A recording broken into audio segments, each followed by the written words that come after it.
नमस्कार, आप देख रहे हैं दिल्ली लाइव। मैं हूं आपके साथ कीर्ति बिंदल और बुलेटिन का आगाज महत्वपूर्ण खबर के साथ दिल्ली से। बीजेपी राष्ट्रीय कार्यकारिणी की 2 दिवसीय बैठक कल और प्रधानमंत्री मोदी, जेपी नड्डा, अमित शाह बैठक में शामिल होंगे। राजनाथ सिंह, बीएल संतोष भी बैठक में शामिल होंगे। राज्यों के सीएम, डिप्टी सीएम भी शामिल होंगे। यूपी के सीएम योगी आदित्यनाथ भी बैठक में होंगे शामिल। पार्टी के सभी राष्ट्रीय पदाधिकारी भी बैठक में शामिल होंगे। तो बड़ी खबर हम आपको बता रहे हैं, कल महत्वपूर्ण बैठक है। राज्यों के सीएम, डिप्टी सीएम भी बैठक में शामिल होंगे और इसी के साथ साथ कल महत्वपूर्ण बैठक है। यूपी के सीएम योगी आदित्यनाथ भी बैठक में शामिल होंगे और पार्टी के सभी राष्ट्रीय पदाधिकारी भी बैठक में शामिल होंगे। किन मसलों को लेकर की चर्चा होगी, ये जानना बहुत महत्वपूर्ण। लेकिन ये बीजेपी राष्ट्रीय कार्यकारिणी की 2 दिवसीय की बैठक है, तो आगामी चुनावों को देखते हुए महत्वपूर्ण बैठक मानी जा रही है।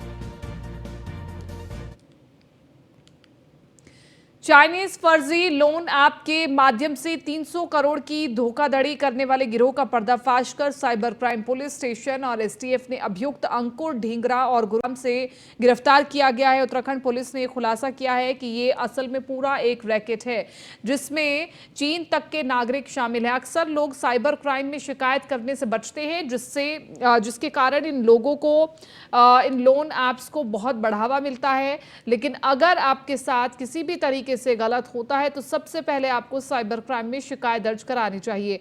कोई भी वित्तीय, साइबर धोखाधड़ी शक होने पर तत्काल निकटतम पुलिस स्टेशन या साइबर हेल्पलाइन 1930 पर शिकायत दर्ज करें। उत्तराखंड पुलिस द्वारा एक चाइनीज लोन ऐप के बड़े घोटाले का पर्दाफाश किया गया है। हमारी एसटीएफ और साइबर थाने की टीमों ने इस काम को किया है। ये लोग लोगों को सस्ते लोन देने के नाम से ठगते थे और उनको एसएमएस भेज करके अपने ऐप को डाउनलोड करवाते थे और फिर उसके माध्यम से उनका डाटा, उसकी परमिशन वगैरह ले लेते थे बीच में जब आप डाउनलोड करते थे उसमें, और फिर लोगों को धमकी देना, ब्लैकमेल करना शुरू कर देते थे। उनके रिश्तेदारों को उसमें कोई ना कोई अश्लील फ़ोटो वीडियो भेज करके ब्लैकमेल करते थे और इस तरह का इन्होंने 300 करोड़ का घोटाला किया है पूरे देश भर में। अभी हमने सिर्फ 5 ऐप का डिटेल देखा तो national cyber crime reporting portal पे 95 कंप्लेंट्स हैं। ये बहुत सारी चाइनीज ऐसी ऐप्स हैं जिनके माध्यम से घोटाला हो रहा है और उत्तराखंड में ही 200 से ज़्यादा शिकायतें आ चुकी हैं। हमने 29 दिसंबर को पहली एफआईआर दर्ज करके जाँच करने के बाद एफआईआर दर्ज की है, जिसमें बहुत सारे सेक्शंस लगे हैं, जिसमें 383, 385 का ग्रुप भी है ब्लैकमेलिंग वाला, जिसमें धोखाधड़ी का ग्रुप भी है 419, 420, 469 और बाकी आईटी एक्ट की धाराएं। पूर्वी दिल्ली के गोंडली में Goyal hospital and urology centre की तरफ से निःशुल्क स्वास्थ्य शिविर का आयोजन किया गया और इस कैंप में बीजेपी के राष्ट्रीय उपाध्यक्ष व राज्यसभा सांसद दुष्यंत गौतम भी पहुंचे और अपना हेल्थ चेकअप कराकर स्वास्थ्य के प्रति सजग रहने का संदेश दिया। इस मौके पर शादरा जिला बीजेपी अध्यक्ष लता गुप्ता, निगम पार्षद संदीप कपूर, राजू सचदेवा के अलावा कई स्थानीय बीजेपी नेता भी मौजूद रहे। इस मौके पर दुष्यंत गौतम ने कहा कि हमें अपने स्वास्थ्य के प्रति सजग रहना चाहिए और समय समय पर स्वास्थ्य जांच करानी चाहिए। की तरफ से गोंडली के निवासियों के साथ गोल्ड हॉस्पिटल शामिल ये लगाया है, जिसमें हमारी शिरकत की माननीय दुष्यंत गौतम जी ने और माननीय जिलाध्यक्षा हमारी लता गुप्ता जी ने। इसमें हमने शुगर की जांच की, बीपी की जांच की, चश्मे दिए और जितनी भी बीमारियों के लिए जांच करने के बाद बच्चे के डॉक्टर ने देखा, डॉक्टर ने देखा और उसके बाद जो दवाइयाँ चाहिए थी वो भी उनको दिया गया। अभी तक मुझे लगता है 200 से ज़्यादा रजिस्ट्रेशन हमारे हो चुके हैं और उनमें 100 से ज़्यादा चश्मे हम लोग ऑलरेडी दे चुके हैं।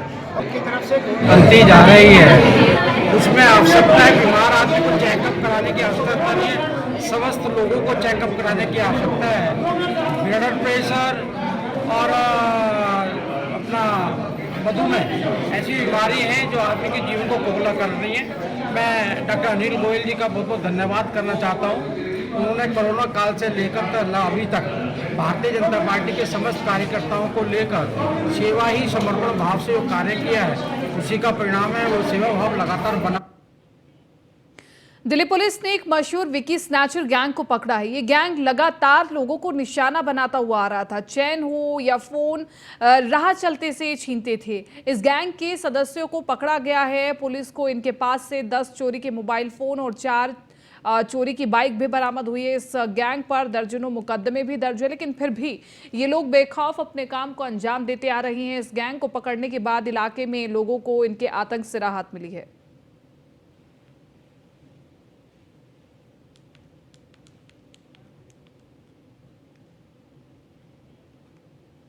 दिल्ली के कापासेड़ा इलाके में एक दिल दहला देने वाली वारदात सामने आई है। यहां 6 साल की मासूम बच्ची की हत्या कर दी गई है। हत्या का आरोप पड़ोसी युवक पर लगा है। मृतक मासूम के माता पिता का आरोप है कि बेटी के साथ कुकर्म के बाद उसकी हत्या की गई है। परिवार आरोपी युवक के लिए फांसी की मांग कर रहा है। हालांकि बलात्कार की पुष्टि दिल्ली पुलिस ने नहीं की है।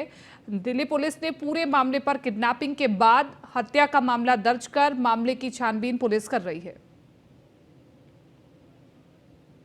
जब तक उसको फांसी नहीं पड़ेगा, जब तक मैं चैन से नहीं जीऊंगी। फांसी दे दीजिए नहीं, सबको, उसको उसका परिवार पूरा थाना में जाना चाहिए। सबको फांसी दीजिए सर। हमको एकदम चैन नहीं है, उसको फांसी चाहिए। आज मेरे बच्चे के साथ किया, कल किसी और को साथ कर सकता है। जब तक उसको फांसी नहीं पड़ेगा। जगह ले जाके उसको रखा और किस माइटर सोच के वो मार के लापता कर दिया। उधर जाके फेंक दिया नाले में। उबला फार्म के तरफ वो स्कूल का ध्यान नहीं है। उबला फार्म आगे वो बिजवासन रोड में आगे जाके कोना पे लहास मिला उस क्राइम वाले को, थाने वाले को। फिर वहां से हमको बुलाया गया, यहाँ पुलिस वाले ले गए, दूसरी जगह ले जा।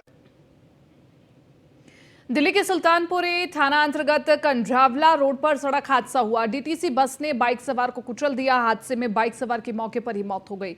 बुधवार से कंझावला की ओर जा रही थी बस। सूचना पर मौके पर पहुंची पुलिस जांच में जुट चुकी है।